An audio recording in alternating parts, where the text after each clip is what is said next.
Magandang araw. Good morning, everyone. Today is another episode of Arks Trash. For those who don't know what Arks Trash is, it is my podcast, so it will be audio only. However, of course, I have prepared some B-roll for my visual listeners out there.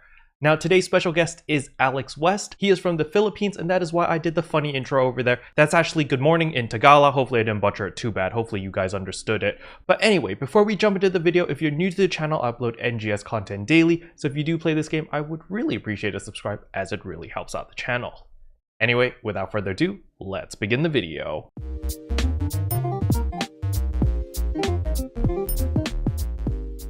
Good morning, everyone. Welcome to another episode of Arks Trash. Today I have special guest Alex West with me. Alex, would you like to introduce yourself? Hey guys, I'm Alex West. I'm a salaryman VTuber. I stream Phantasy Star Online New Genesis on Ship 3. All right, perfect. That's a great introduction. So I need to ask you, Alex, why did you pick Ship 3? Well, to be honest, during the time of CBT, I started on Ship 2.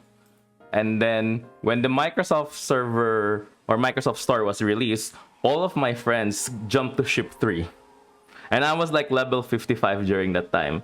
Well, since they were my friends, I considered, all right, I'll just make a Ship 3 character and start all over with them. Okay, fair enough. That's a very normal answer. As I've said many times before, I always recommend people to pick the ship where their friends are on, even though each ship does have its own quote-unquote stereotype. So, speaking about stereotypes and stuff like this, I want to ask you, how would you describe Ship 3? Like the community, the players, economy, etc. To be honest, from someone who played from Ship 2 during the CBT phase, for me, Ship 3 is like a heaven for free-to-play players. Because it's one thing that I see it before. You can sell something for a good price, and then you can buy fashion items for a good price as well. It's not too high, it's not too low. So the exchange is really quite normal. The other thing is that since Ship 3 is a very medium population ship, most of us know each other. Most of the players know each other. If you're, let's say, an asshole player or someone who scams another player, everybody will know. So it's like everyone is very close. This is why I like Ship 3. Yeah, fair enough. I actually, because I've been playing on a lot of ships recently, I started on Ship 2, I made a Ship 1 character for a leveling guide, then I made a Ship 4 character for also another leveling guide, and recently I do have a character on Ship 3, but I don't have that much time to allocate to PSO2, because I do need to gear up all the characters on each ship.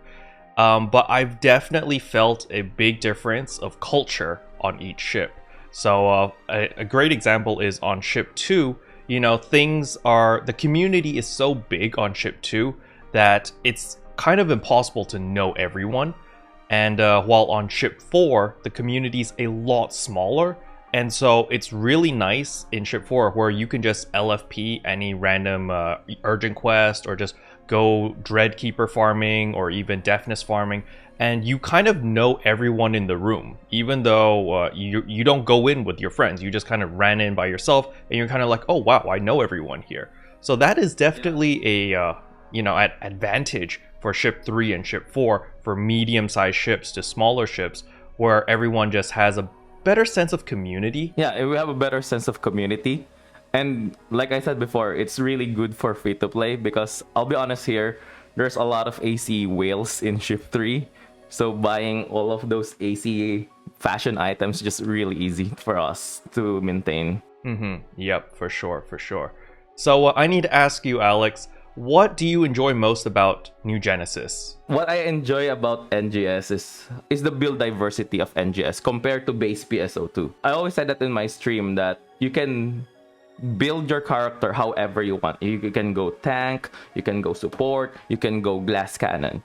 I enjoy that kind of build diversity. It opens up a lot of gameplay for everyone, and it's not about, oh, you just need to do damage, you just need to do this. You have to have super high potency, which is, in my opinion, that was killed in NGS. It's kind of like you, Caro, when you said that you want a character that is a bruiser type, so you are open for mistakes. You don't have to do it super perfect. It's something like that. I like that what they did for NGS, and I hope that Sega would continue to support all of the other builds that we have. For sure, for sure. I definitely enjoy the choice of build diversity. However, do you think that there is a meta, like a very cookie cutter meta that the majority of players like to use, or not? I should say maybe there is, because there are still people who thinks that glass cannon is like the best build ever. And why do you think people have this mentality? How should I say this? It's because probably one from anime, because I know PSO2 is a very anime driven game, right? So they see themselves as this anime protagonist that they have to carry their entire team, and for them to carry their team, they have to be the one who has the highest DPS, which is normally that is wrong. Because you have your video before during the opening of Retem.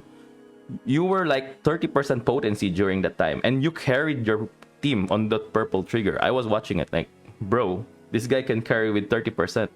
What's my excuse now?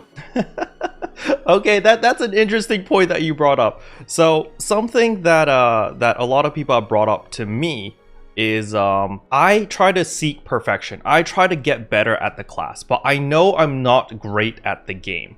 But with practice, because I play a lot, you naturally build up the muscle memory and you become better at the boss fights, because the bosses are always going to do the same set of rotations or the same moves.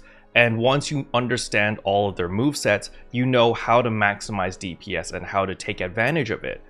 And so even though I build super bruiser, super tanky, something that I realized is if I have a good day and I'm playing on my A game, I don't need all of that HP. I don't need all of that defense because I'm not getting hit.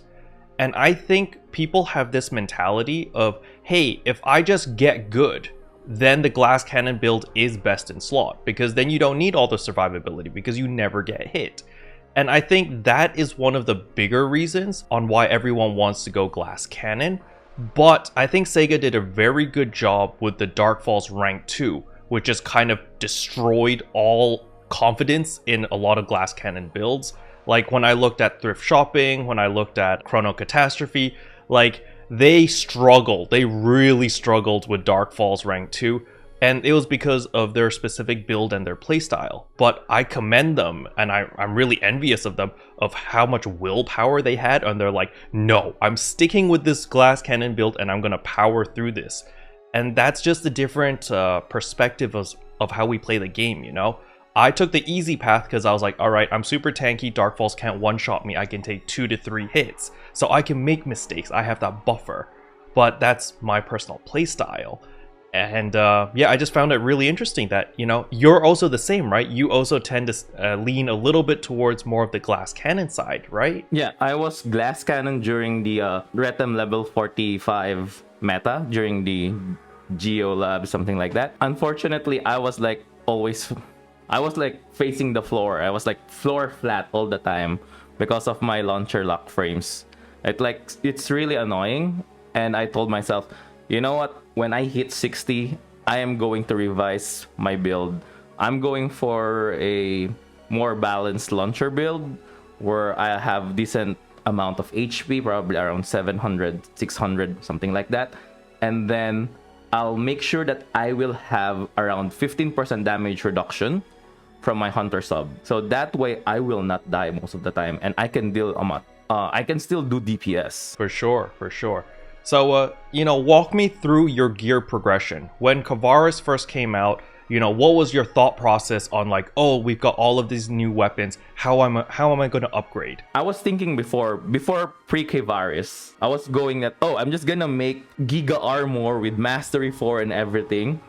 And then I'm just gonna use that armor for an entire year. And then when I saw the news or the information that they're gonna introduce environmental damage, that changes everything. I cannot use my one armor for an entire year because I'm gonna replace my next armor once the volcano region is here. So I told myself, oh, I'm not gonna create the best Giga Armor. I'm just gonna stick to Stato Armor, and I'm gonna put one of the, how should I say, probably ADI HP and additional defense with a probably I was thinking around 73-75% potency. Wow. I would consider that a little bit towards the offensive side. It's a balanced build, but with a lot of focus on potency. Because on my ship 2 character, I managed to get mastery 4 on my weapon. Everything is done on my ship 2 character, and my potency is only 55.3%, I think. And you know, I do have a Kaiser weapon and everything, so my damage is pretty good, but my potency is significantly lower compared to the quote-unquote meta, right? Like on my ship 4 character, I went a very budget build, and I have higher potency on ship 4 than on my ship 2 character. But this is because I'm using the Sasato armors. I'm also using you know, like the Tria capsules. I'm not using any of the alt secretas though, because I don't really like alt secreta because of all the negative stats basically, and that's why I don't use it. But I'm still, you know, I still have more damage or more potency on ship 4 versus ship 2. But if we just talk about raw damage itself, I feel like I do more damage on ship 2 because I have the self-confidence of like, I can go super hyper aggressive on this boss because I know that the boss can't kill me. But like on ship 4, I play very chicken because I'm so scared that, oh, if this boss sneezes in my general direction, I explode and I just die.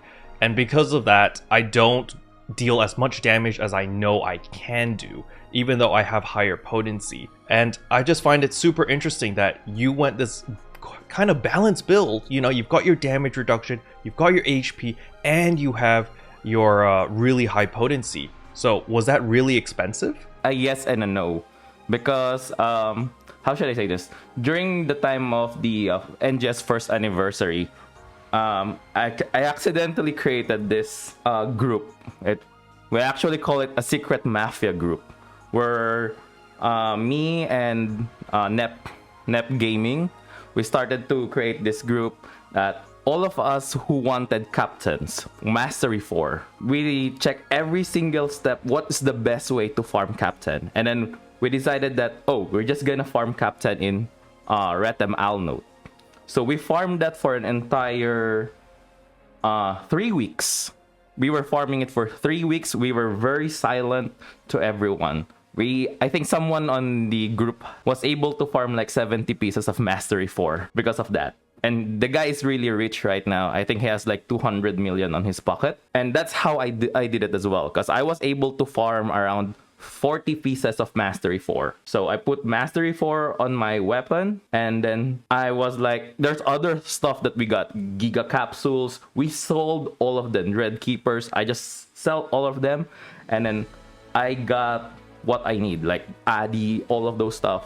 So it's not that expensive. That it's just, we have this sort of secret society that most of them are really rich right now. Interesting. Is this a common thing on ship 3? Is this like everyone has their own little secret groups and you just farm your own things and then destroy the market whenever you want? No, actually it's not. It wasn't the first time. It was the first time for us in ship 3 to do this, because mostly ship 3 is, like I said, we are very close and we are very open for information. But this time we didn't disclose the information to everyone. We just I think we were in some few of the alliances.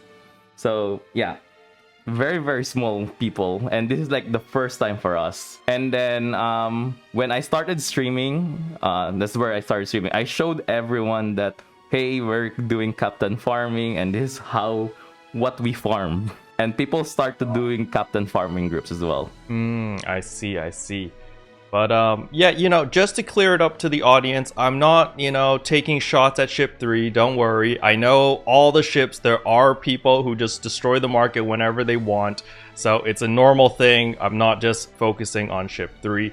But what I want to focus on is, of course, just the different farming methods. Like, what motivates you to come up with these captain farming methods or like deafness farming methods and all of these different strategies? You know, what inspires you, or how do you even come up with these strategies? Well, to be honest, when the first anniversary was announced, Captain was like, that really motivates me.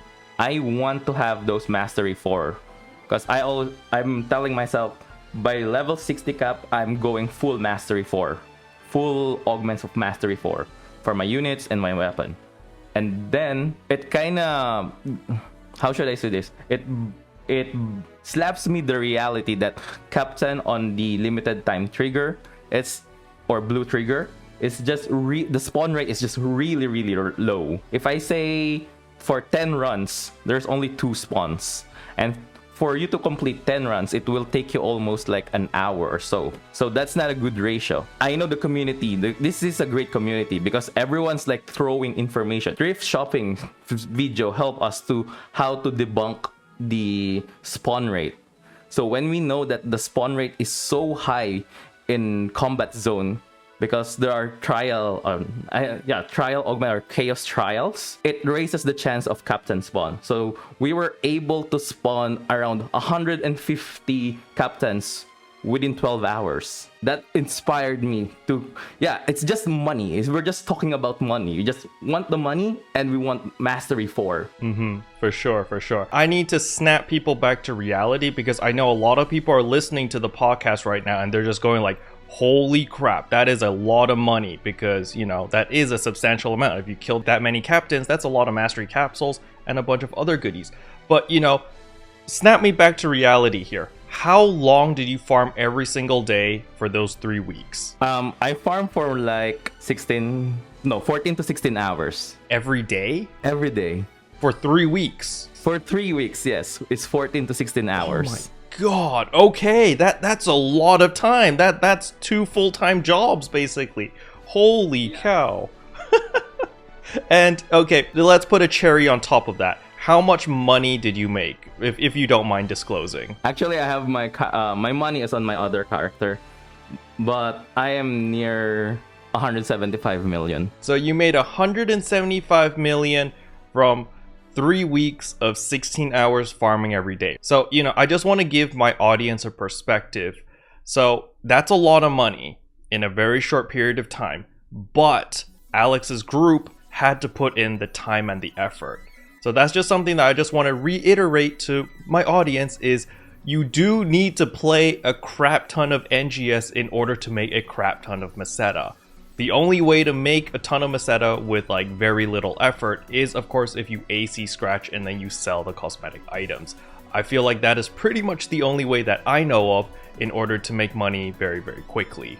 Do you know any other way, or do you think I nailed it? Yeah, you nailed it, to be honest. It's either you do AC scratch and then you sell all the fashion items. Like, that's the quickest way to make money. We focused a lot on the previous first anniversary event for NGS. I want to transition over to the 10th year anniversary event, which is happening right now. What are your thoughts about this event? I like the event, to be honest, because there's a lot of free stuff, especially for new players. Because if you're new to NGS, you will see a lot of motion idol, right? You want those motion idol. But when you check, you cannot get them. So for new players, this is like a best way to get all of those previous SG motion idol. This is a best way for anyone who wants to start playing NGS, because we're gonna have a lot of bonus boosts in the coming weeks. And then we got free weapons, the free 6-star weapons. It's not the free 6-star weapons or in the event shop. They're not bad, to be honest. They're actually good. One thing that I like, it kind of revived the dread farming, because dread farming was a thing for me during the level 20 cap, the 6 months level 20 cap. I was farming dreads for every single block.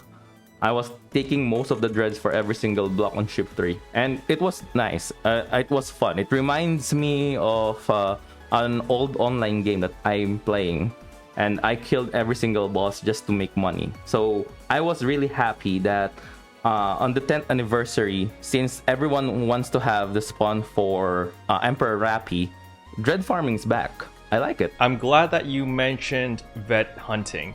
So I'm the type of person, ever since Retem, Kavaris, any of these updates before the 10th year anniversary, I did not enjoy anything in the exploration zones. I didn't like death farming, I didn't like veteran farming, I didn't like just being in an exploration zone with 32 people. I didn't get it. Nothing clicked for me. For me, it was all about combat zones.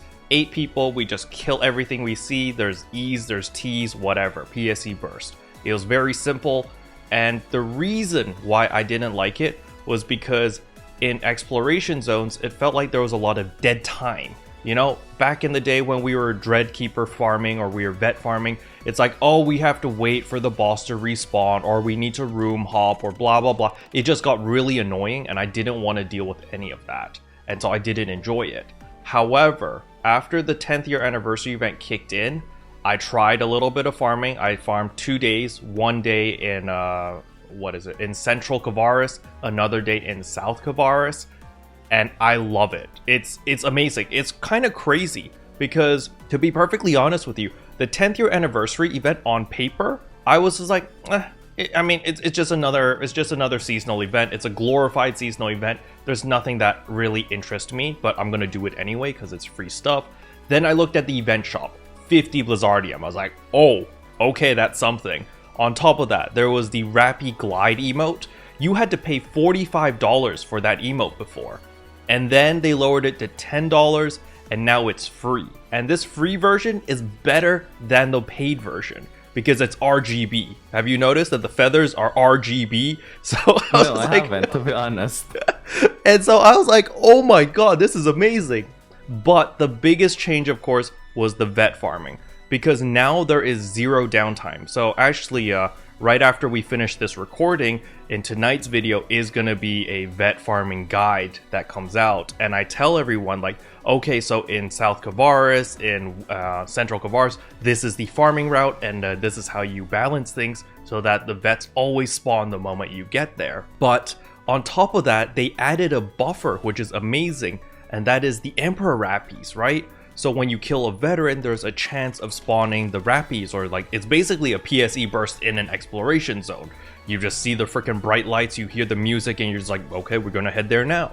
We go there, and boom, you know, you get an Emperor Rappy at the end. Sometimes you get the Giga Emperor Rappy, and yeah, it's just amazing, right? The rewards are, okay, you know, the rewards are okay. They're not amazing, but I mean, Falz Rank 2 triggers, sure, I'll take that, because I have a feeling on in 2 weeks time when we get that 50% like Ultra PSO2 day buff for 2 weeks, you know, we can burn through those triggers, you know, get a lot of rocks weapons, probably maybe a rugged or 2, you know, that's my plan. Just gonna save up these triggers, or maybe I'll sell it if the price is right. I don't know, haven't decided yet. But that extra buffer gives people an objective to go to in an exploration zone, and it gives the vets more time to respawn, which is amazing. And so, for me personally, as a person who really hated just exploration zones in general, I've actually spent more time in exploration zones ever since this update than in combat zones. I haven't farmed a combat zone yet for seasonal points. I've just been camping in exploration zones, vet farming the entire time. So, it's a huge change for me, and I didn't even think that, oh, just changing the respawn timers by 5 minutes and adding an Emperor Rappy would make me love vet farming so much more. To be honest, it changes a lot because of the veteran spawn. Like I said, it revived the vet farming. Because before, when I was doing vet farming in Alio, I have all of this spawn timers on my other monitor. So I know which monster is gonna be next. So I was like rushing to every single boss, all of those stuff. And there were like less people doing it. And now there's like a lot of people doing it. I like it. I can see a lot of people now. Like they're really doing it. They're enjoying it. And the best thing about this is, of course, we all know that most of the vets drop Rocks weapon, right? And Rocks right now in the market is they're still on a high price.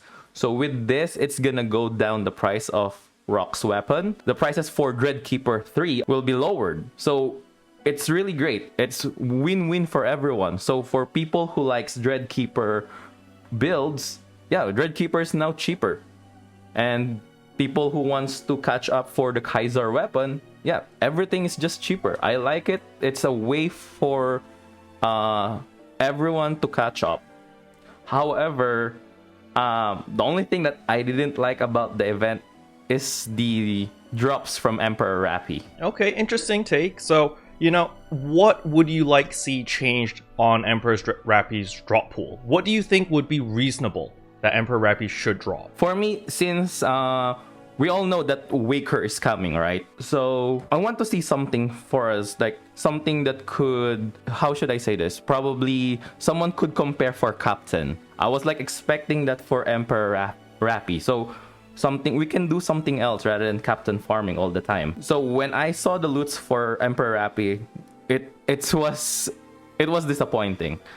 What I want for Sega is probably they could have put in or put their like hybrid augments, so everyone could get those hybrid augments. Everyone who wants to play Waker, it's like the best time for them to prepare. That's the only thing that I was like missing, because Strogments, they're really easy to get. And right now, for me, I just like the part vet farming was revived, but Emperor Rappy should be better something. It's like a bonus, but it's not a bonus. It's that's how I feel. I do think that Emperor Rappy's loot table should have been changed to something similar to Captain, but only for the big one. The really big Emperor Rappy, like the I think it's called Giant Emperor Rappy or whatever, like that one should have the same drops as a Captain. I think that would be crazy. Yeah, and they should add like a Blizzardium reward for Rappy, for Emperor Rappy, like a 1 to 2 Blizzardium with a random chance. Yo, that's smart. Yeah, I think that would be great too. Like if they added in Blizzardium, and maybe even like just all the different type of materials you needed for the Kaiser weapon, right? I don't know, maybe take away the Rocks weapon series. If you add in the Rocks weapon series, do you think that would be too broken? If they added in Rock series as well? I think Rock should be in the vets. I was already thinking that if Emperor Rappy would drop Rock's weapon, I would just farm Dreads in the Aelio region and kill all those level 15 and then just wait for Emperor Rappy. True. Yeah, that is a good point. I didn't even know Emperor Rappy spawned in Aelio. I haven't left Kavaris ever since the update. So I haven't found the mysterious symbols yet. I haven't done any of that, but that's really interesting. So tell me, in Aelio, when you kill the vets, there's also like a mysterious symbol that spawns Emperor Rappies. Is that the case? To be honest, I haven't checked yet, but there was this streamer I'm watching. I think there was a spawn for Emperor Rappy and Aelio. Okay, gotcha. Interesting. Okay, this is all great and all, but I need to ask you the big money question. What type of content do you think is the most profitable right now? Well, it's Captain farming, trust me. It's just Captain. Let's say, I'm gonna put it on paper right now. Do you want Giga Augments? Captain has it. Do you want Strogments? Captain has it. Do you want Dreadkeeper? Captain has it again. Do you want Mastery Capsules? Captain. Do you want money? Captain. Is this Captain is like the top of the food chain right now. But the thing about the Captain spawns is you need a team that's working together for a long period of time, right? Do you think it's viable if, let's say a casual player, they can only play maybe 2 hours a day? Do you think it's viable for them to do Captain farming, or do you think it's better for them to focus on like their dailies and other things first? To be honest, that's a tough question. I know someone who plays like NGS for like 2 hours every day, because this person works for 8 hours during the weekdays. But to be honest, this person has good enough potency. I think this person is around 68, 70, around those type of potency. My opinion is that if you think that material farming is more important for you, do your material gatherings. Because material gatherings is one of the best, not the best, is kind of important to do every single day. However, if you need money, or if you need a lot of augments and something like that, I would suggest do Captain farming. Find a group that holds organized Captain farming groups, and then join them. That's my opinion about it. Understandable, yeah. I think that is great advice. I personally lean towards the casual audience because that is more or less how I approach this game. I don't play that much PSO2 every day. I did play a lot when the Kavaris update first kicked in because, it was the new thing. I had a lot of friends playing, and with the 10th year anniversary, the past 2-3 days, I've been playing a lot as well. But usually after the hype dies down, then I usually tame it down a little bit and I play like, 1 hour, maybe 2 at most every single day. So for me, I personally do whatever content I enjoy the most. And at the moment, for me, it is currently vet farming, right? Like I just love vet farming. And something that actually changed my perspective of the game is being a lot more social. Like just talking to people. I find this really, really mind-boggling because like I'm a YouTuber and I make content for the game and like a lot of people know me, so they'll talk to me in-game normally, but I never realized how much more fun the game was when like you're just farming in an exploration zone together, you're just talking about random things, and you're just killing a bunch of bosses, a bunch of veterans. Because when I've been doing this for the past couple days, like I've been having a blast. I don't know any of these people. Like I go into public rooms and I organize vet hunting, not on stream, not anything. I'm just having, I just enjoy doing it with my friends or with just random people. I guess they all become my friends soon after. And I didn't realize how fun it was, and it kind of reminded me of like, this is an MMO. You're supposed to play with other people. You're supposed to work together. And have you had this kind of like eye-opening experience before? Or is this like common sense to you? No, actually, it's almost the same thing, to be honest. Because during the level 20 time, I was like a pure solo player. I also play with someone, but like I said, this person was like playing 2 hours every day. So I was like a pure solo player at first, and then Retem comes, solo. And then when I started this captain farming group, I enjoyed it a lot because I was playing with people, I was talking with them. It created like a community that fits for me as well. It kind of started that, I'm playing solo, yeah, I'm strong. Sorry guys, but yeah, that's how I feel. I'm an OP player, I'm one of the strongest players in Ship 3, I guess. But there's something missing. I don't communicate with people. I rarely talk to anyone. I have super less friends. My friend list was like 7 people, and now my friend list is almost near full. But I like it. I talk to people. I can see other people's perspective. I'm not a sore loser anymore. That's one thing that changed. I'm not a sore loser. If my teammate dies, I just laugh at it. We pick up each other and we fight again. I like that feeling. That's the one thing that I miss. I was playing this game on a wrong perspective. It doesn't matter if you're like one of the strongest player on your ship. If you don't have friends, you're really missing out. It's one thing that I enjoy the most. Playing with friends. It doesn't matter if I'm weak. It doesn't matter if they're like have, let's say, bad augments. It doesn't matter as long as we're playing for fun. Yeah, it's just a game. This is not because I'll be honest, before I was a former pro player for League of Legends, and everything I see is like competitive. It's kind of like that. That's how I started. Competitive. I have to be on top. I have to be the best. And now, no, I just enjoy the game and play it. Play with friends. It's fun. I think PSO2 NGS is a very particular game where it kind of encourages this type of behavior, right?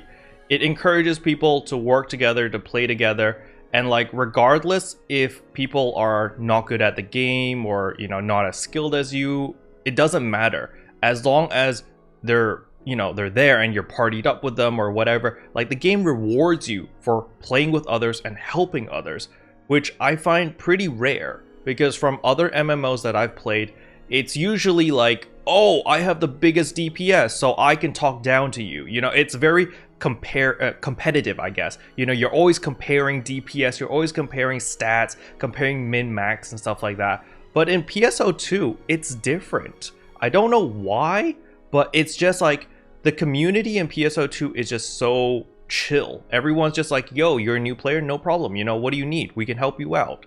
And like everyone just seems to be so nice, while compared to previous MMOs where I played, you know, people, you know, you've got a lot of elitists, you've got a lot of people that like to gatekeep and stuff like that, but not so much on this game. You know, of course, I'm not saying that this game's perfect, you know, there are plenty of bad actors out there, but in general, I want to say like 80% of the community is very welcoming and very chill. It's pretty amazing. I like how the community is. And playing, the one thing that I realized, yeah, playing with your friends on a certain game is much fun. For sure, for sure. I got 100% agree. However, I also want to encourage a lot more people, especially on ship 2. Because I know on ship 2, it's a big ship, there's a lot of people, and people tend to just mind their own business. And that's fine, but if you're in a big group and you're just farming, you know, feel free to socialize. I'm pretty sure 80% of the time people are going to be nice and they're going to do small banter back to you, and that's just really, really enjoyable. It makes the experience a lot more bearable, especially when you're farming something for like 8 hours straight and you're just like pulling your hair out going like, where the hell is my rocks katana? You know, you've killed the pangolin like 300 times or something and you're just like, where is this? If you have other people to share that pain with you, it's a lot more bearable, and you know, you can have a laugh together, right? That was what happened 2 days ago, actually. I was farming with a bunch of people and we're having a great time because, you know, we weren't getting any rocks weapons, but like we were just psyching each other out. Every time the pangolin spawned, we're like, this is the run, this is it, this is gonna drop. And then like it never dropped, but it just, you know, it made the whole experience a lot more bearable. A lot, you know, because if you're just farming quietly and no one's talking, it kind of gets boring really quickly. But if you've got a couple people talking here and there, you know, it just makes it a lot nicer. It feels like you're watching a stream or you're playing with a streamer and you're just kind of chilling.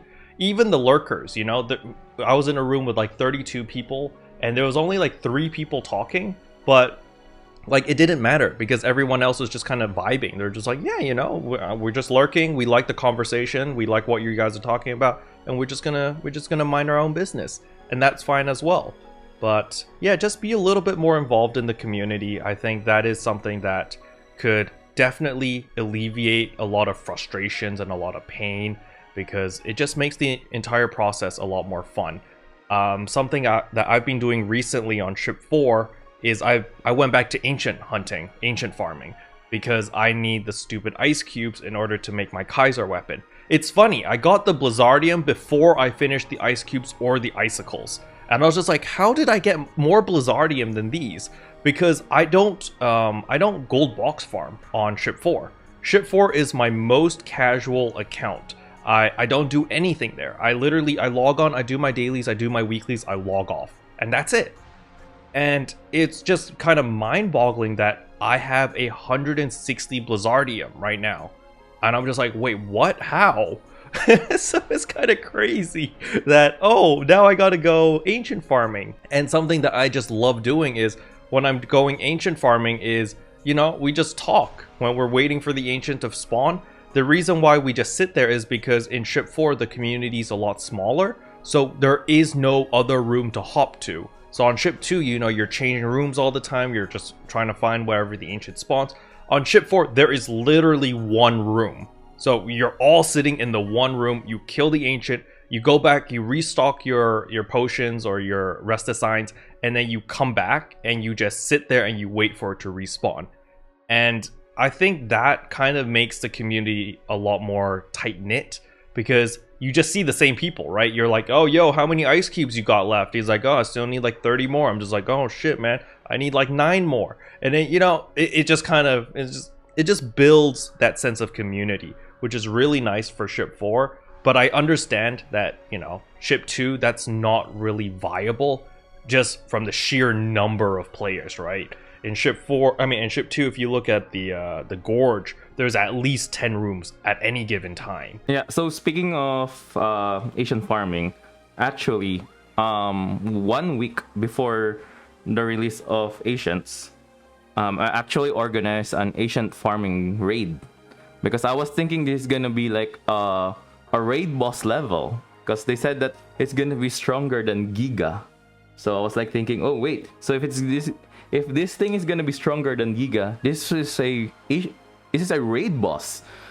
So I organized these ancient raid groups. So, and we all know that ship 3 is a medium population ship, right? So I organized that. We have like people who's gonna be our main DPS, who's gonna be our tank, healers. It's kind of like Lug Horizon, where Shiroe organized a party, and we're gonna fight that boss. And to be honest, the last 2 days, or the last day before it spawns, I was like so nervous because we are still lacking in numbers. And all of a sudden, it was Criticaster as well, who helped us to fill all of those slots. So everyone got their... we did the Ancient. I know it's not an raid boss level, but we were able to do it. And then most of the members in the Asian raid groups organize as well other blocks or other, how should I say this, private rooms. So every time we hop to a different room, there's gonna be an egg that is ready for us to kill. So that accelerated our ice cube farming during that time. So I was able to farm 120 ice cubes for like 2 days, I guess. Wow, that's crazy. You know, it's really funny that that you said this, because I feel like Ship 3 have the smartest players on paper. Like, you guys, like, theory craft, you guys, like, min-max everything on paper, right? You've got everything planned out. And then, like, Ship 2 is, because, you know, I main on Ship 2.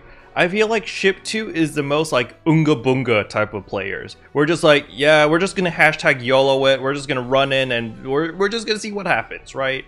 We don't have any plans or anything, just DPS it till it dies. That's our plan. And it's just so interesting to see the different perspectives. Like, I remember when the Ancients, when that update came in, I turned on the stream the moment the servers came live, and I was like, all right, we got to figure out how these spawn, you know? Does it spawn on a storm, or is it like a veteran, or is it like a gigantic, or like, how does it work? And the moment we realized how it worked, then we're just like, okay, let's go fight this now. And it was just so fun, because like, everyone was dying left and right. Nobody knew what they were doing, but like nobody could get mad at each other because nobody knew what the hell was going on. It felt like, I don't know if you ever played Overwatch, but when Overwatch first came out, maybe the first 2 weeks was the most fun I ever had, because there was no meta, there was no nothing, nobody knew what they were doing, and it was just pure fun. And it was insane. Like, that was exactly how I felt with the Ancients. We went in, we're just like, yeah, guns blazing, just blast it till it dies, people dying left and right. And I don't know, I just found that really, really amusing and very funny. To be honest, I'm not hitting on Ship 2, because Ship 2 has like a large population, right? So wherever block you go, it's gonna be like, oh, there's people here, there's gonna be people everywhere. So it's not a big problem. But for us on Ship 3, we need to organize stuff. We need to plan ahead, so that way we can farm it in a much faster pace. Yeah, I do agree. It's kind of like on your side, guys, on Ship 2. It's kind of like day 1 or day 2 of Overwatch, because I also played Overwatch, to be honest. So it's kind of like that. You can just unga bunga your way, and it's fine. It's gonna be fine. But for us on Ship 3, we need to organize things, because most, I'll be honest here, most in Ship 3, they're just like chill. I know a lot of people say Ship 3 is a fashion ship, right? So they just wanna chill. They just wanna show their good fashion. There's the thing about it. You need to motivate people in Ship 3 to move their asses out of the lobby area. And that's what I did. I motivate everyone, and we organize everything. There are some spawns in the Asian room, right? There are random mob spawns. So I have to say, kill the mobs first, and everyone does it. We kill the mobs, we move, and we do it very organized. Like, I blight rounds the legs. I tell everyone all physical damage hit the legs for Frostil, and then the fire elemental damage on the chest. That way, because Frostil elemental down is, you can just hit any part from him. So by the time he got elemental down, his chest is already broken. So it was really fast for us to do it. I know, I think we can kill it like around 8 to 10 minutes. Unfortunately, the gathering time is a bit longer because the gathering time is like, of course, we're a medium population, so it takes like 10 minutes for us to gather. So it's kind of like that. So I'm not saying ship 3 is a bad ship. It's just ship 3, you just need to motivate the people to do it. And Criticaster Fresh is like one of those people that motivates everyone to do this farming groups as well. I'm really happy that Fresh is back streaming because he's the guy who organized this deafness farming, and you can see there's a lot of people joining him. You know, when you talked about the blight round or the weak bullet, I just had this stupid smile on my face because on ship 2, I've just accepted that, hey, the blight round's just gonna go all over the place. You know, if it hits a leg, it hits the leg. If it hits the chest, it hits the chest. Whatever. I'm gonna focus on the leg, right? It doesn't matter if the weak bullet hits it. Lucky me. If it doesn't, too bad. And like, I've just grown so accustomed to playing with randoms and playing in a pug group that I'm just like, yeah, this is gonna happen. You're gonna have 2 rangers fighting for the blight round. It's like, no, it's the chest. No, it's the leg. No, it's the right leg, the left leg. And it's just, when I do ancient farming or just like any like big boss farming, I'm just so used to seeing the blight round just go all over the place. And so when you're like, oh, you know, ship 3 is super organized, I do shock hauling, we do this to get physical down into elemental down, I'm just like, wow, you guys are organized. While on ship 2, we're just like, kill it now. It's so stupid. But, you know, I get it. I totally get it. And it's actually really funny. But to transition to, you're grateful that Fresh as well as Criticaster, they're, you know, motivating people to do different farmings and stuff like that. You know, I think that is the power of being a streamer, right? Because I realize that a lot of people don't like to socialize and they don't like to talk. But the moment you see like someone that you know that's streaming and they're like, oh, I'm going to be doing this farm, I'm going to be doing that farm, they'll join because they know that, oh, you know, Fresh is really organized. He knows he's gonna iron out everything. I just need to show up. He needs to tell me where to go, and I'm just gonna farm there, right? And it's gonna be a good farm. As streamers or as content creators, we all have our different levels of reputation. And that is actually one of the reasons why I personally didn't organize any deafness farm or any whatevers, because I found it too troublesome. I was like, no, too much work. I can't be bothered. I'm not gonna do it. But when Thrift Shopping hosts something, when you know, Spook hosts something, I'm like, I'll join, sure. You know, I like to participate, but I don't want to organize and I don't want to direct because I find that very, you know, very tiresome.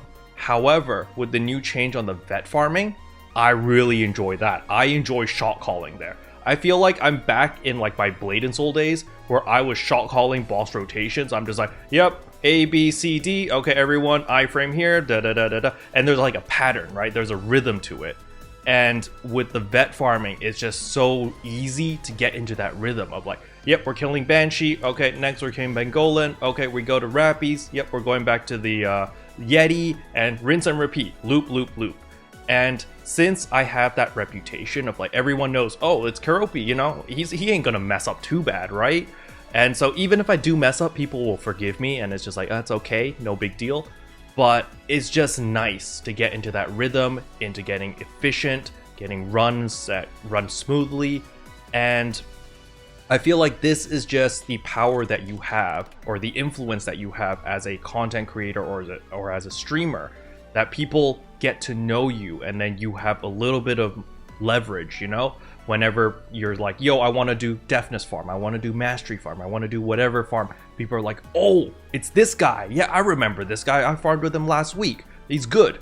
And then people will join, right? So, you know, in your case, since you're relatively new to the streaming scene, right? But you've been working really hard behind the scenes, especially with your mastery farming groups and all of that stuff. Have you begun to feel that type of influence of like, yo, when I'm doing these type of farms, there's a lot more people joining, or the same type of people joining, or maybe, you know, familiar names, stuff like that? Yeah, it's kind of like that, to be honest. When I started streaming, because we were like on the underground society, right? when I started streaming, I feel like I connected to more people. And to be honest, I like to organize stuff. I'm a type of person, there's always an organized plan or a timetable for everything. For me, being a streamer is a great advantage that I want to lead, not to lead. I want Shift 3 to change. I want everyone to see Shift 3 not just as a fashion ship or not just a short bus. That's my goal when I started streaming. I want everyone to see Ship 3 as a regular ship, and we are a ship that is good, and we're not gonna be your short bus, because everybody thinks that Ship 3 is just a short bus. Once you join Ship 3, oh, don't worry, a month or so or a year, you're gonna join Ship 1 or Ship 2. I want to change that perspective. I know there are people who thinks like that as well. I'm sorry for those people who think like that, but I am going to change it. And I want people to see Ship 3 is great. That's a very interesting take, actually. I've never heard of that before. Of, you know, Ship 3 just being like a temporary ship. You join, you play a bit, and then you transfer out. I never actually realized that that was a thing. Because recently, all I've been seeing is there are more and more streamers that are on Ship 3. And that's kind of piqued the interest. Like, I didn't know about you or Fresh until Criticaster raided you guys. And I was just like, oh, who are these people? And then I started following you guys and watching. And I realized that, yo, there are a lot of Ship 3 streamers. Like, there's this new guy that I just found like 2 days ago. I think his name is like Hans or something. Hans something. He's an Asian guy. And he just, you know, he talks through the patch notes, he talks through the fashion, and like he goes really deep into like the fashion design stuff. And I found that really, really interesting. I was just like, wow, this is a different take, you know?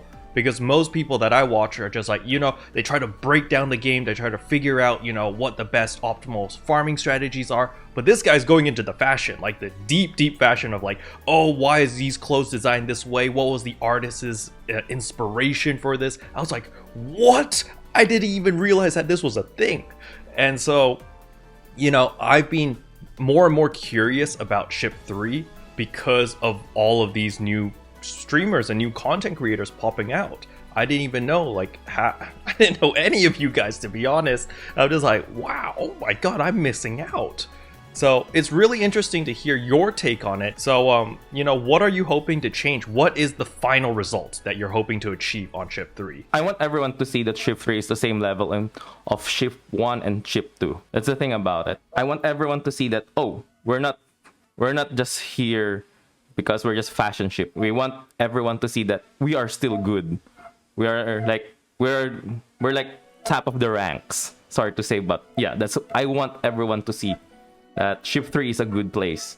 And Ship 3 is a good place for you to start playing NGS as well. That's very interesting. As a content creator, you know, I feel obligated to find out as much information about the game, right? Since I think a lot of people like to come to my channel for just general news and like, you know, beginner friendly stuff. I don't dive too deep into like, you know, iframes and frame data and stuff like that, because I know that the people who want that information know where to go, right? They'll go to a Discord, they'll go to, you know, there are other sources which can inform them or give them better information about that. So I don't cover that. But regarding like ships, I was actually, this was something that's been in the back of my mind or on my to-do list for quite some time, of like recommendations on each ship, because each ship has its own quote-unquote stereotype, right? So at the moment on my little script, I have Ship 1 is the most vanilla ship. You know, if you played World of Warcraft, if you played like any MMO and you understand how the MMO society works, I think Ship 1 is the most resemblance to that. You know, you've got your tryhards, you've got your fashionistas, you've got your scalpers, you've got your, you know, market controlling people, whatever, and you've got all these different groups. And Ship 1, I feel like, is the most balanced out of all of that. Ship 2 is the biggest ship, but you have the most tryhards. The most people that will go for those 26-hour farm sessions in order to get their weapon on the first day or whatever, to try to min-max. You've got the most amount of people on Ship 2, just because, you know, we've got the most players. So obviously groups are going to be bigger. But ship 2 can be defined as the most try-hard ship. I think that's a fair assessment. Ship 3, I didn't really know how to categorize ship 3 other than from what I saw, and I was like, wow, everyone in ship 3 is freaking organized and smart. Like that was the feeling I got. You guys have your freaking Discord, you guys have schedules, you organize things. Like as a new player, if I just pop into the ship 3 Discord, I was like, oh wow, you guys are doing this farming, that farming, this farming, and I can just join at whatever time. Like everything's organized. You know, that was just really cool. And then on ship 4, I really enjoy ship 4 a lot. Ship 4 is like my guilty pleasure. Because ship 4, everyone knows each other, and because it's the smallest ship, there are advantages to that. And that is, every alliance knows each other, and so when you pop into a room and you see like said alliance, you're like, yo, these guys are cracked. This is the super OP guild, this is the really nice guild, this is the, you know, you've got, every guild has their own strengths and weaknesses, and so when you play together, you immediately click, and you're just like, yep, okay, we know how this alliance plays, so we're going to adapt our playstyle to fit them, and so forth and so on. And it's just really close-knit. And I really like that. And I don't know, maybe it's like my antisocial type of personality, where it's like, I don't really want to talk to people I don't know because I'm afraid that they might snap back, or they might be, you know, they might be a keroppi hater or something. I'll be like, oh shit, you know, I don't want to trigger any bad vibes. But on ship 4, it's like, oh, I know all these people, you know?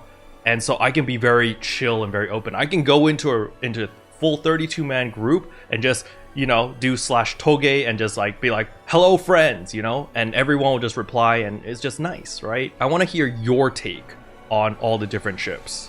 But I mean, all the different ships that you've actually played on, of course. Yeah, you're actually correct about ship 2. Ship 2, way back then, during the time of Gemma, it was like all the tryhards were there. Like, we need to be something here good, we want the best augments, even though it's base PSO2.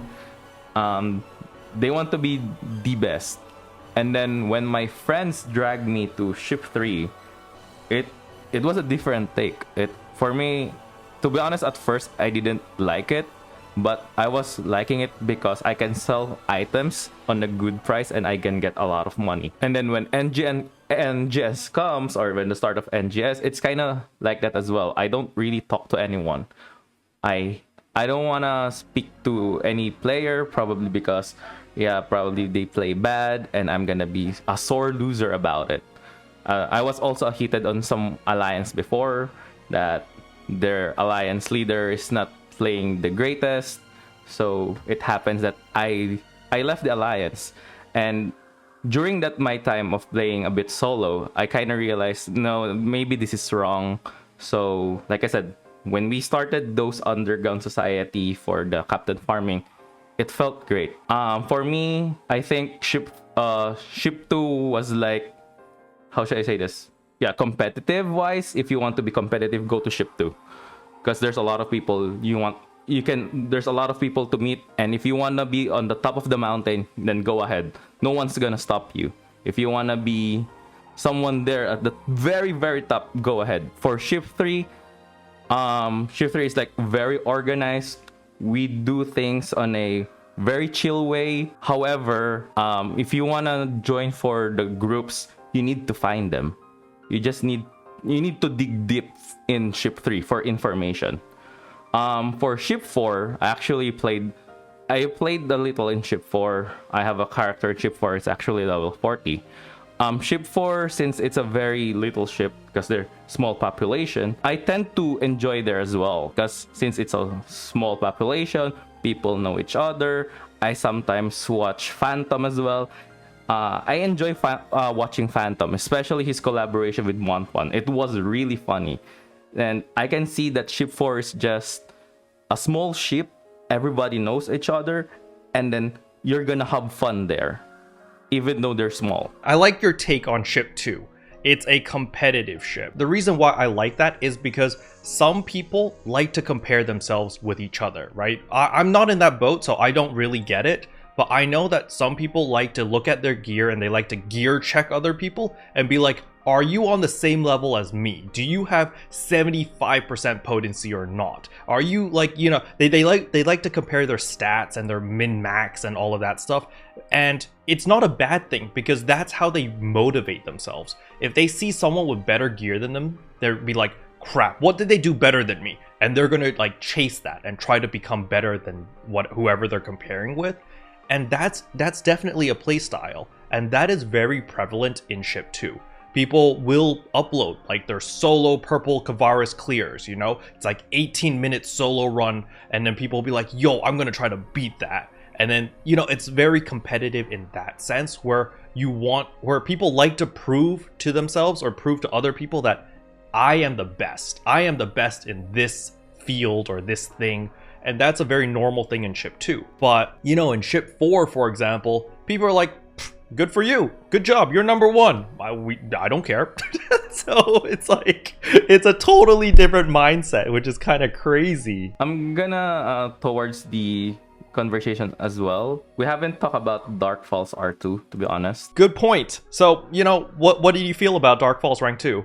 For me, Dark Falz R2 is kind of like a skill check for everyone. I know a lot of players say, oh, I'm good at my class and say blah blah blah blah blah, but when Dark Falz R2 hits, everyone just got their ass kicked. And I realized something on my build that glass cannon is not gonna be the way. I'm gonna adjust all of my builds, and then a lot of people adjust their builds as well.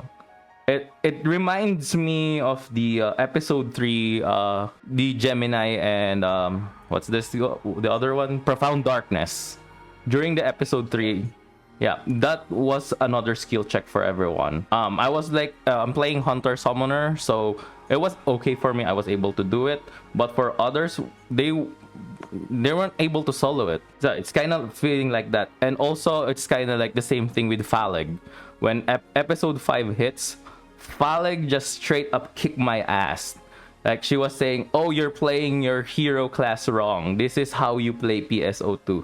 Yeah, so I like this thing that they PSO2 or Sega, they're gonna throw some event or some boss raid level that is gonna skill check your knowledge for your class. Because to be honest, I'll be honest here, it doesn't matter what potency do you have, even though you have like 73% potency or probably 80 if you can reach 80 now.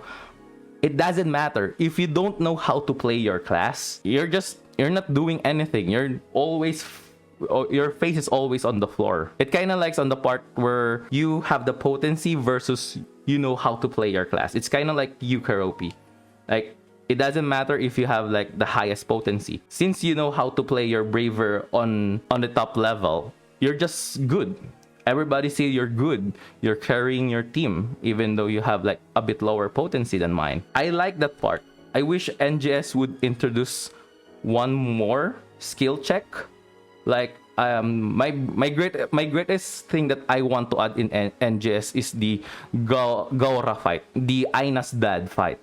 I want Aina's dad to be like a Phaleg level or like Omega from base PSO2, where you have to defeat at least 10 levels of him so you can get a new class. Wow, okay, interesting take. I mean, go on with your idea. I know it sounds silly and stupid, but for me, Gaora's weapon is the axe from Phantasy Star Universe. So, because I played Phantasy Star Universe Ambition of Illuminus, I want Savage Axe to be back in the game. However, I want the Savage Axe class to be a skill check unlock. You have to defeat Gaora in 10 levels to able to use it, to enable to have it. It's kind of like for you na, hey, I beat Gaora in 10 levels, I have this. It's kind of like, I know it's a bit gatekeeping, but it's for everyone as well too. It's kind of like a skill check for everyone to know that if you're playing your class very effectively. Interesting. Okay, I have a question for you, but this is going to be a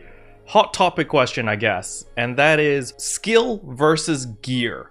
How much percentage do you think is, you know, important for both? Because, for example, if you have no gear and you're going in with like a prim sword or something, right? No matter how skilled you are, okay, you know, there's an extent of how skilled you are. You know, there will be limits to it. For example, Falz Rank 2, if you go in with silver prim swords and a silver prim armor, like, you probably will run out of time, right? So there's a limit. But what percentage would you put on skill versus gear? To be honest, for skill, I should say around 70%. You should know how to play your character at least on the top of 70%. And then your gears is gonna help you for the 30%. I'm gonna put an example. There's one in Ship 1 he is well known to be as the 2k HP Hunter. I think the 2k HP Hunter can solo any UQ, but he's gonna take a lot of time. It's just his gear, he's carrying him. However, he knows how to play as well. He's not just about HP. He knows how to play his character very well. That's why he's still able to do it. Another example is that I know someone from Ship 3. He's a very skilled player. His name is Renchen. He's the guy who almost carried me an entire content in base PSO2. This guy is just really, really good. His hunter execution is like on the top level. And most of his gear are just... how should I say this? It's not overkill. It's just balance, just enough to deal damage. But he was able to kill Omega on the level 999. So for me, it's just skill. 70% skill and then 30% for your gear. I like your take. I personally am in the same boat. You know, I might lower it down to 60%, 40% for NGS particularly.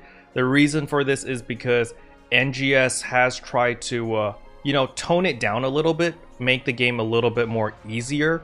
Because I remember back in base game, especially like the Phaleg fights, especially with the Omega fight, you know, if you wanted to get down to floor 999, like there were a lot of very difficult fights. It was funny that you brought up the Gemini fight, because I cleared the Gemini fight on the first day when it came out, and I recorded it and I uploaded on the same day, and people were like, congrats on the clear. And I was confused because I didn't think the fight was hard. But this was because of my specific build. Again, my build is exactly the same as what I have now in NGS. I was, you know, bruiser, so it wasn't a big deal. All of those skills that would normally quote-unquote one-shot you didn't one-shot me. And then I also had the hunter skill with Iron Will as well, you know, hunter subclass. You know, I was just like, wait, people are struggling on this? What? I don't understand. And then I realized after watching and after like switching around my subclasses, I was like, oh, this is supposed to one-shot you. And it was just really eye-opening for me. So I really do like the skill checks. It does give me a sense of pride and achievement of like, oh wow, I did it. So like, for example, the Falz Rank 2, when we cleared that and got the S rank on my first try, or not first try, that's a lie. It was like the first run, the first clear was an S rank. I was like, holy crap, I did it. And like, I was very proud to be able to upload that on day 2 and see that all the other content creators and all of my other friends were still struggling on it. I was like, oh yeah, I'm good at the game, baby. So it was nice. It was nice to see that. But yeah, I definitely like the idea of having the skill checks, or at least something to work towards, right? Because as an MMO, we all have this MMO mentality of like, you know, we constantly need to upgrade and get the best gear and all of that. But at the end of the day, if you don't have the best gear, it's still fine because you can compensate with game knowledge and like mechanics, right? As long as you know the fight, as long as you know how to deal with certain mobs or certain bosses, you can still deal good damage with mediocre gear, which is amazing. You know, most games don't let you do that. Most games, like, you know, back in Blade and Soul, you needed like this much DPS, or else there's like a wipe mechanic, right? The boss will just enrage and just blow up and everyone dies. It's very lazy, very boring, right? But in NGS, that doesn't happen, you know? Sure, certain quests have a little time limit, but the majority, like Ancients, there is no time limit. You go in, you have as long as you want to fight it. So if you play perfectly, you can technically beat an Ancient with a silver prim sword if you want. I really like the skill check that NGS offers, or PSO2 offers. The one thing that I really like about Phantasy Star Online, that this game is not pay to win. I'm saying it now. I know some people consider Addy augments pay to win, but I'll be honest here, what's to win? Because we don't have PvP. PvP in PSO2 was different. I think I was like rank A or near rank S in PvP way back then. But NGS augments or addies are not pay to win because you can actually purchase them even though you're a free to play player. That's what I like about Phantasy Star. You can literally play the game as a free to play player without using any single money. The only thing that I always say that, yeah, PSO2 is not pay to win, but it's fashion. Pay to fashion. Because for you to look good, sometimes you need to pay a lot of money. Because there's gonna be some cosmetics or hairstyle that you want, and you don't want to buy it by meseta. You wanna buy it by cash. So yeah, that's my biggest take. But like I said, unlike to other MMOs, we're not gonna say any names, but yeah, most MMOs right now or free-to-play MMOs are pay-to-win. But NGS, it's free-to-play and not pay-to-win. Yeah, that's an interesting take. I agree with your point of the game is not pay-to-win. I agree with that. Regarding the Addy capsules, I understand your point of view of like, hey, you can buy it with Meseta, it's not a big deal, it's fine. I was a little bit vocal when they first introduced the Addy capsules. I was a little bit worried, and I was like, okay, you can introduce the Addy capsules, but as long as this doesn't become a recurring theme that happens like every month, it cannot happen too often. If it happens too often, then you're getting dangerously close to it's not pay to win per se, but it just kind of becomes a little bit greedy in my personal opinion. If people can buy power and buy stats, I consider that a little bit towards pay to win. And this is why when they released the Addy capsules, I was a little bit hesitant. I was like, okay, they did that before in the base game with the grand capsules, right? So they did do that before. So I was like, okay, they did it before and it was still fine because they didn't do it very often. And it was like, everything was kind of controlled. So when they did the Addy capsules, I was like, okay, as long as you don't do it like crazy amounts, it'll be okay. And that's exactly what they did, which is why I'm fine with it now. But at the time, I was a little bit worried because I was like, uh-oh, are they going to do 2.5% now? And then like 2 months later, they're going to do a 3% one. And then another 2 months later, they do a 3.5% one. And then I would be like, yo, this is a little bit greedy, Sega, It'll be like, you're just bumping up the potency, and then the free-to-play players versus the pay-to-play players there's gonna be a big gap between their gear, because the free-to-play players will have a harder time to keep up, because, obviously the best in slot gear is always gonna be expensive, right? That's just the case of the market. And so I'm happy that Sega did take that into consideration and was like, okay, we're gonna release the Addy capsules once every 5 months. I think it's 5 months. So it's like, it's okay, it's like 2 times a year. It's not super crazy, but it also gives a lot of value to these capsules. It's like, yo, are you a min-maxer? If you're a min-maxer, you probably want these. But I would like to see a change in the future where we have a use for the mission badges, because back in the day in base game, again, mission badges had a use. You can exchange them for capsules and stuff. So I would like to see that happen one day, maybe after the 4th region comes out, when we get, all of our true end game augments. Maybe the mission badges will have a use then. Something that I really liked was the decold mites and the decold stats in this update with the Kavaris update. Because essentially, those were just like an Addy capsule. It was a free Addy capsule on your armor already from just breaking a red box. And I didn't ask you about this, but did you feel like Kavaris was basically a soft reset for all of our gear? Like, basically all of our endgame gear that we had, when we went into Kavaris, it was like, oh, you know, the most basic 6-star rarity stuff, or I guess 7-star rarity weapon, and for weapons case, was like just so much better. It was just like, yeah, you know, it doesn't matter, we're upgrading now. Did you feel like that or not? Yeah, I also feel like that, to be honest. Kevaris was like a soft reset for everyone's gear, and it's a soft reset for everyone's build as well.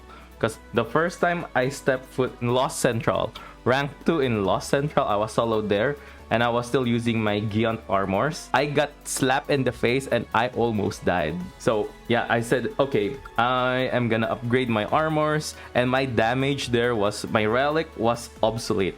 Like, I haven't exchanged my tickets yet, because I was like rushing every content with my relic weapon, but by the time I hit Lost Central, it was there. It was pure reality check. For me, the addition of Kevaris as a reset or soft reset for the gear is like the biggest. It's a good take for everyone, so everyone could do a reset. However, like I said a while ago, probably by the time of Magma region, it's gonna be a different meta again. So I would like to have, like, let's say once every major update, or probably every 2 major update, we can get a soft reset for everything. That makes the game more, so a lot of people would grind more, and that will also make the game more livelier as well. Okay, that's interesting. You settled with once every 2 major updates. I think it should be every major update. So every 6 months, like when there's a new region or whatever that comes in, like we should just be soft reset. And I think that is what Sega's actually doing, because just look at the sheer difference between 5 stars and 6 stars, and 6 stars and 7 stars. It's a huge jump, especially for weapons, but I'm fully expecting the armors to also do a big jump. That's one of the main reasons why on Ship 2, I haven't upgraded my armor. I'm still using the Sorzest armor, so that is the Dark Falls armor. It's only 5 stars, and I didn't upgrade to the Sasato because I was like, no, I don't need it. I spent so much on these armors already. I've got Addy capsules on them, blah, blah, blah. I don't need to upgrade. And to be fair, I am okay, you know? I do take a little bit more damage, but it's not a big deal. And I do have less damage because of that, because I don't have the Decold Might, which is like a free 2.5% potency. So that does hurt me a little bit on the damage department, but I don't see the need, because I'm just like, yo, you know, I'm gonna save money now. A lot of people have been looking at my Meseta and be like, Karo, you have 80 million Meseta. What the hell's wrong with you? I'm just like, I don't know. I'm going to be spending a lot of it when the 7-star armor comes out.